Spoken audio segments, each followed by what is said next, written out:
అనేక మందిని బ్రతికించే, చావాలను కోరుకునే వారిని బ్రతికించిన అద్భుతమైన పాట, సాక్ష్యము ఆ గొప్ప అద్భుతమైన భక్తుని యొక్క జీవితం. ఎప్పుడు రాశాడు, ఎలా రాశాడు చెప్తాను వినండి. అతడు ఒక పెద్ద లాయర్ మాత్రమే కాదు, పెద్ద బిజినెస్ మ్యాన్. చికాగో అనే నగరంలో సామాన్యుడు కాదు, చాలా గొప్ప వ్యక్తి. రాజకీయంగా కూడా చాలా పేరున్నవాడు, అంతటి గొప్ప ఉన్నతమైన స్థాయిలో ఉన్నవాడు.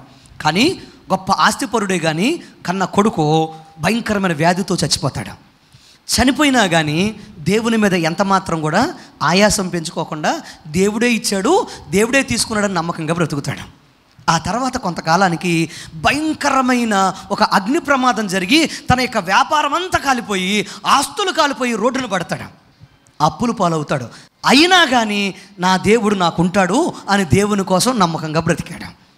ఏమాత్రం కూడా నాకు టెన్షన్ వచ్చింది, నాకు బాధ వచ్చింది, నేను భరించలేకపోతున్నాను, నాకు హెడ్ఏక్ ఎక్కువైపోయిందని వెంటనే వెళ్ళి ఎంత మాత్రము ఏంటది చెప్పండి, ఏంటది వెంటనే ఇంత బాటిల్ తాగలా, లేకపోతే ఏదో ఒకటి తాగేసి తన బాధను తీర్చుకోవాలన్న ప్రయత్నం చేయాల. నా దేవుడు నాకుంటే చాలు, బాధలో కూడా నాకు విడుదల ఇవ్వగలడని, నాకు క్షేమాన్ని ఇవ్వగలడని దేవుడు నమ్మాడు.